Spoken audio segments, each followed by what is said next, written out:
So our story with adoption, our journey with adoption begins in 2008. June of 2008, we moved to Sioux Falls, South Dakota, and we were moving up there to serve with a Christian coffee house ministry. There was a back room in the coffee house that was dedicated to prayer, and so that kind of opened up a journey for us with prayer. And in November of 2008, there was an issue on the South Dakota ballot on the issue of abortion. And so we took 40 days leading up to that election in 2008, and we prayed and we fasted, and we asked God to end abortion and to raise up families to adopt.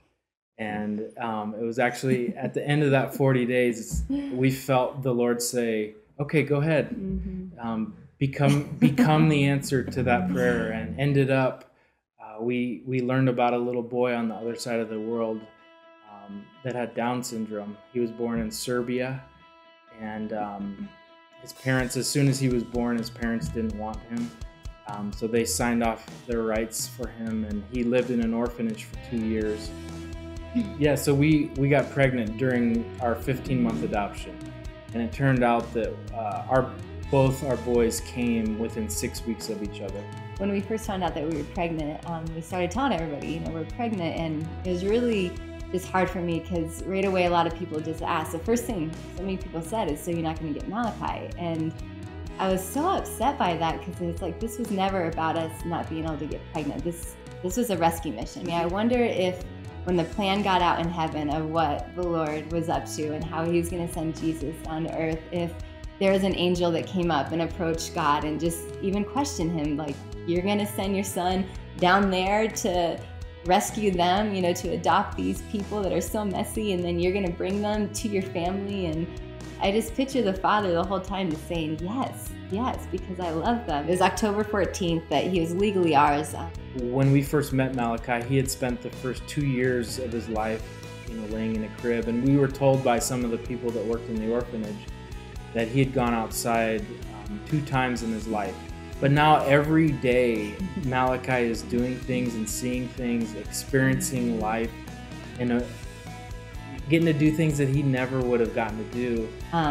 That moment, Nate walking out of the orphanage carrying him was it just felt so like, justice is being done, and it just felt so right. And just to promise him that never again, you're forever part of a family. And even on his birth certificate, when they gave us a new birth certificate, it says Malachi Alexander Phillips, parents Nathan and Megan Phillips. He doesn't have the same name anymore, and it says that from the day he was born. So it's like who he was prior to the adoption, even that changed. Sitting there, we had to go to the police station, and they erased anywhere where Malachi's biological parents, anywhere where their name came up in attachment to Malachi, they erased his biological parents' name and put our name in place of that. And so there's no record.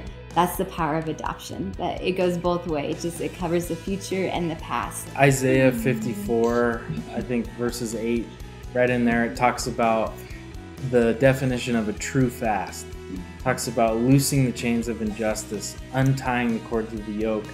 And for us, we feel like we did a fast, which the Lord led us to do, to move into adoption, and now we're living a fast. We're getting to untie the cords of the yoke that were on him. That just keeps coming back to me. The Lord is saying, you don't even have to do anything. I just love you. Just be who you are. Totally. He had no idea. And one of his favorite things are trees. He loves to go up to trees, and he looks at them, and he'll look way up, and he loves to touch the leaves. And just thinking about, never could he comprehend a tree. I feel like the Lord just says that to me too. Like, you have no idea. Even here for what he has for us on earth, but just what is to come, we cannot even comprehend. I mean, we still are in that room, in that crib, and it's all we know, so it seems fine. But when he carries us out of this orphanage into what he has prepared for us, we're going to be freaking out. When Malachi gets excited, he does this. And Zadok's been doing it too, and I just picture me in heaven just like, oh, I had no idea! You're loved, you're wanted, you're not abandoned, your inheritance forever has changed. We needed adoption. We needed to be adopted into the family of Christ. And if you look on the outside, we're stinky, messed up, not cool, not fun to be around, all that stuff. And God says, no, I want that one.